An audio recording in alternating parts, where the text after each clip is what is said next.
আসসালামু আলাইকুম। 18 বাংলা গ্রামগঞ্জের খবরে সবাইকে স্বাগত জানাচ্ছি আমি ভাবনা আহমেদ। শুরুতেই বিআরবি কেবল সংবাদ শিরোনাম।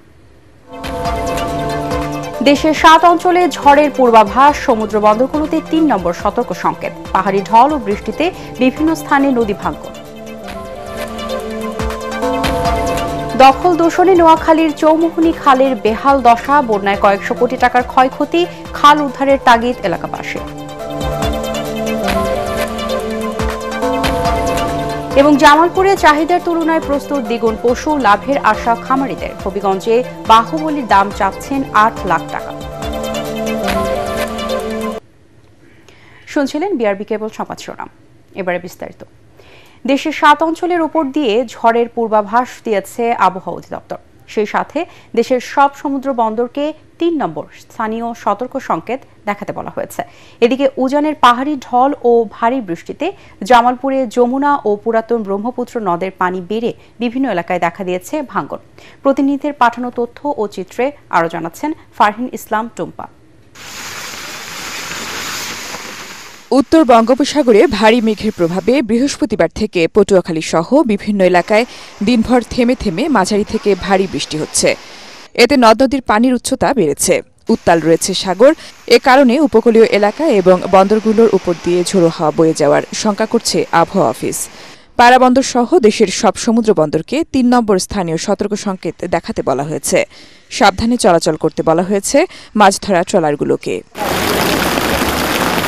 আবহাওয়ার পূর্বাভাসে বলা হয়েছে দেশের 7 অঞ্চলের উপর দিয়ে 60 কিলোমিটার বেগে বয়ে যেতে পারে ঝড়। খুলনা, বরিশাল, পটুয়াখালী, নোয়াখালী, কুমিল্লা, চট্টগ্রাম এবং কক্সবাজার অঞ্চলের উপর দিয়ে ঘণ্টায় 45 থেকে 60 কিলোমিটার বেগে অস্থায়ী দমকা বা ঝোড়ো হাওয়া সহ বৃষ্টি বা বজ্রবৃষ্টি হতে পারে। এদিকে উজানের পাহাড়ি ঢল ও ভারী বৃষ্টিতে জামালপুরে যমুনা ও পুরাতন ব্রহ্মপুত্র নদের পানি বৃদ্ধি অব্যাহত রয়েছে। জিঞ্জিরাম নদীর পানি কমলেও এখনও তা বিপদসীমার 42 সেন্টিমিটার ওপর দিয়ে প্রবাহিত হচ্ছে। এতে দেওয়ানগঞ্জ উপজেলার পাথরের চর, গোয়ালকান্দা ও হারুয়াবাড়ি এলাকায় দেখা দিয়েছে নদী ভাঙন। ফলে হুমকির মুখে পড়েছে সানন্দবাড়ি জিঞ্জিরাম সেতু, সানন্দবাড়ি দেওয়ানগঞ্জ সড়ক, পাথরের চর বাজার, শিক্ষা প্রতিষ্ঠান সহ বহু স্থাপনা। বন্যা মৌসুমের শুরুতে ভয়াবহ যমুনা নদী ভাঙন চলছে। অবিলম্বে কাছারিডোবা এলাকায় বালি ভর্তি জিও ব্যাগ ডাম্পিং না করলে এই এলাকাটা এবছর নদীগর্ভে বিলীন হয়ে যাবে। বন্যা শুরু হতে না হতেই নদী ভাঙন শুরু হচ্ছে। অবিলম্বে এই ভাঙন প্রতিরোধ না করলে হাজার হাজার একর জমি নদীগর্ভে বিলীন হওয়ার সম্ভাবনা আছে। গত 24 ঘণ্টায় যমুনার পানি বাহাদুরাবাদ ঘাট পয়েন্টে 3 সেন্টিমিটার, জগন্নাথগঞ্জ ঘাট পয়েন্টে 10 সেন্টিমিটার ও পুরাতন ব্রহ্মপুত্র নদের জামালপুর ফেরিঘাট পয়েন্টে 28 সেন্টিমিটার বৃদ্ধি পেয়েছে। তবে এখনও তা বিপদসীমার নিচে বলে জানিয়েছে জামালপুর পানি উন্নয়ন বোর্ড। ফারহিন ইসলাম টুম্পা, এটিএন বাংলা। দুষ্কৃতিকারীদের হামলায় নিহত ভোলার মনপুরা উপজেলার দক্ষিণ শাহকুচিয়া ইউনিয়ন ছাত্রদলের সাধারণ সম্পাদক মোহাম্মদ রাশেদের পরিবারকে বিএনপির ভারপ্রাপ্ত চেয়ারম্যান তারেক রহমানের পক্ষ থেকে আর্থিক অনুদান দেওয়া হয়েছে। গতকাল ভোলা 4 আসনের সাবেক সংসদ সদস্য বিএনপি নেতা নাজিম উদ্দিন আলম মরহুমের কবর জিয়ারত ও মোনাজাত শেষে তার পরিবারের হাতে অনুদান তুলে দেন। এর আগে নাজিম উদ্দিন আলম নিহতের পরিবারের খোঁজখবর নেন এবং তাদের পাশে থাকার আশ্বাস দেন। বেশ কিছুদিন আগে দুষ্কৃতিকারীদের হামলায় নিহত হন সাবেক ছাত্রদল নেতা মোহাম্মদ রাশেদ। প্রধান আসামি রাশেদ, তাকে হত্যা করা হয়েছে নির্মমভাবে। সে হত্যার বিচার দাবি করছি আমি এবং আল্লাহর কাছে এই আবেদন রাখছি যে রাশেদকে যেন আল্লাহ জান্নাত নসিব করেন। অবিলম্বে যেন রাশেদ হত্যাকারীদের আইনের আওতায় এনে সঠিক বিচার করা হয়। জুলাইয়ের রাজনৈতিক ও প্রশাসনিক শক্তির মধ্যে ফাটল তৈরির প্রতিবাদে চট্টগ্রামে বিক্ষোভ মিছিল করেছে জুলাই ঐক্য নামক একটি সংগঠন। বাদ জুমা নগরীর আন্দরকিল্লা শাহী জামে মসজিদ থেকে বিক্ষোভ মিছিলটি বের হয়ে বিভিন্ন সড়ক ঘুরে চট্টগ্রাম প্রেস ক্লাবের সামনে গিয়ে শেষ হয়। এ সময় বক্তারা বলেন, শিক্ষার্থী সহ প্রায় 2000 জীবনের বিনিময়ে ফ্যাসিস্ট হাসিনার পতন হয়েছে। তাই দেশের সার্বভৌমত্ব রক্ষায় সবাইকে ঐক্য বজায় রাখার আহ্বান জানান তারা।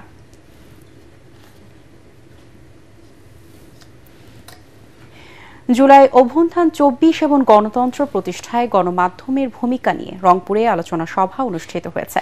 সকালে রংপুর জেলা প্রশাসকের সম্মেলন কক্ষে তথ্য অধিদপ্তর পিআইডি এবং তথ্য ও সম্প্রচার মন্ত্রণালয়ের আয়োজন করে। সভায় প্রধান অতিথি ছিলেন তথ্য অধিদপ্তরের সিনিয়র তথ্য অফিসার জাবেদ ইকবাল।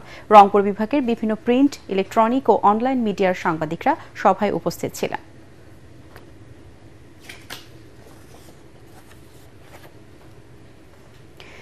দখল আর দূষণে বেহাল দশা নোয়াখালীর চৌমোহনী খালের। স্থানীয়দের দাবি, রাজনৈতিক প্রভাবশালীদের দখল ও স্থাপনা নির্মাণের কারণে এ খাল থেকে নামছে না পানি, বাড়ছে জলাবদ্ধতা। ফলে প্রতি বছরই ভয়াবহ বন্যার শিকার হচ্ছে এই অঞ্চলের মানুষ। নোয়াখালী প্রতিনিধি সাইফুর রহমান রাসেলের তথ্য ও চিত্রে আরও জানাচ্ছেন ফারহিন ইসলাম টুম্পা।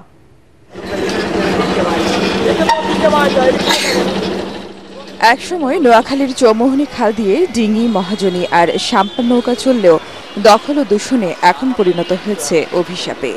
ভূমিদস্যুদের অবৈধভাবে দখল আর ভরাট করে ভবন নির্মাণের কারণে বন্ধ হয়ে গেছে খাল। জলাবদ্ধতার কারণে বর্ষা মৌসুমে ভয়াবহ বন্যার কবলে পড়ে নোয়াখালীর ৯টি উপজেলার ২২ লাখ মানুষ। স্থানীয়রা জানান, বন্যায় প্রতি বছরই গ্রামীণ পাকা সড়ক, কালভার্ট, ফসল ও মৎস্য খাতে ক্ষয়ক্ষতির পরিমাণ কয়েকশো কোটি টাকা। এককালে আটিয়াবাড়ি থেকে এই কোলাবাড়িয়া পর্যন্ত এখানে দুই পাশে সাম্পান নৌকা, মাহাজনী নৌকা, হাজার হাজার টন নৌকা এখানে থাকতো, মালামাল নিয়ে আসতো বিভিন্ন এলাকা থেকে। ভূমিদস্যুদের এবং জলদস্যুদের আক্রমণে পড়ে আজকে চৌমোহনীর খালটা, বৃহত্তর চৌমোহনী নোয়াখালীর খালটা আজকে ভরাট হয়ে যাচ্ছে। এই চৌমোহনী তথা নোয়াখালীর প্রত্যেকটি খাল যেন খনন করে মানুষকে আগাম বন্যার হাত থেকে যেন রক্ষা করে। দখলদারদের পাশাপাশি সড়ক বিভাগও কোনো পরিকল্পনা ছাড়াই খাল দখল করছে বলে অভিযোগ চৌমোহনী ব্যবসায়ী সমিতির।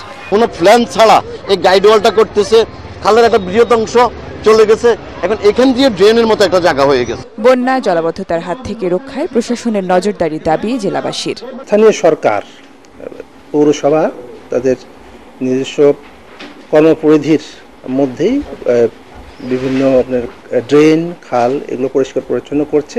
পাশাপাশি আমাদের প্রশাসনিকভাবে যে অবৈধ উচ্ছেদ কার্যক্রম এটাও চলমান রয়েছে। চৌমোহনী খালের অবৈধ স্থাপনা উচ্ছেদ ও খাল খনন করে পানির স্বাভাবিক গতি ফিরিয়ে আনার দাবি নোয়াখালীবাসীর। Bureau report, ATN Bangla. এবছরের কোরবানির জন্য জামালপুর জেলায় চাহিদার তুলনায় প্রায় দ্বিগুণ পশু প্রস্তুত করেছেন খামারিরা। ইতোমধ্যে পাইকাররা বিভিন্ন খামার থেকে পশু কিনে দেশের বিভিন্ন স্থানে নিয়ে যাচ্ছেন। এদিকে হবিগঞ্জের মাধবপুরে এক খামারি প্রাকৃতিক খাদ্য দিয়ে ১০০ ষাঁড় লালন পালন করেছেন। তার খামারে রয়েছে জেলার সবচেয়ে বড় গরু। বাহুবলী নামের গরুটির ওজন ১০৫০ কেজি।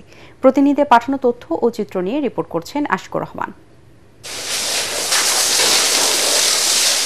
আসন্ন কোরবানি ঈদকে কেন্দ্র করে জামালপুরে প্রস্তুত রয়েছে প্রয়োজনের তুলনায় প্রায় দ্বিগুণ পশু। এরই মধ্যে দেশের বিভিন্ন স্থান থেকে ব্যাপারীরা এসে পশু কিনে রাজধানী সহ দেশের বড় বড় হাটগুলোতে নিয়ে যাচ্ছেন।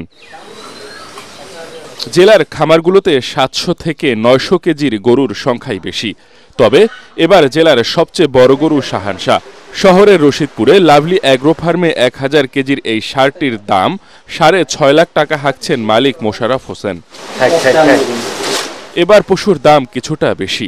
খামারিরা বলছেন, খাদ্যের দাম বেড়ে যাওয়ায় কোরবানির পশু লালন পালনে তাদের খরচ বেশি হয়েছে। খামার থেকে যদি বড় গরু বিক্রি করা যায় তাহলে একটু সুবিধা হয়, কারণ বড় গরু হাটে ঢাকা নিয়ে গেলে অনেক কষ্ট। আমাদের এবার মূল লক্ষ্য হচ্ছে মানুষের কাছে যেন আমরা নির্মিত চর্বমুক্ত গরু এবং স্বাস্থ্যসম্মত গরু মানুষদের দিতে পারি, এই লক্ষ্যই আমাদের। খামারিদের সার্বিক সহযোগিতা করার আশ্বাস দিয়েছেন জেলা প্রাণী সম্পদ কর্মকর্তা। অন্যান্য বছরের নেই, এই বছর আমাদের জামালপুর জেলায় আমাদের কোরবানির পশু দেশের বিভিন্ন জেলাতে আমরা পাঠাবো এবং কোনো সমস্যা হবে না ইনশাআল্লাহ। এদিকে হবিগঞ্জের পিওর অ্যান্ড অর্গানিক ডেইরি ফার্মে ১০০টি ষাঁড় প্রস্তুত করা হয়েছে, যার মধ্যে সবচেয়ে বড় এবং আকর্ষণীয় ষাঁড় বাহুবলী। এর ওজন ১০৫০ কেজি। খামারির দাম হাঁকছেন ৮ লাখ টাকা। আমরা তো সেভেরা খাবার দিই, দানাদার, এরপরে দিচ্ছি আমরা সাইলেন্ট দিই 12টায়, আবার আমরা দানাদার দিই ৪টার সময়, আবার রাত্রে আমরা প্রাকৃতিক ঘাস দিই।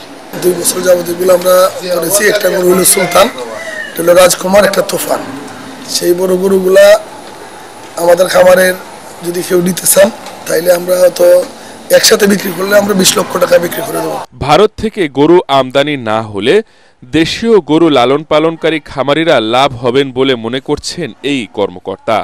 ইন্ডিয়া থেকে গরু আসার কোনো তথ্য আমাদের কাছে নেই, তারপরেও যদিও এই সময়টা একটু চোরাকার বা চক্র সক্রিয় থাকে, যাতে না হয় তার জন্য আমরা পুলিশ প্রশাসন বিজিবির সাথে সার্বক্ষণিক যোগাযোগ রাখতেছি।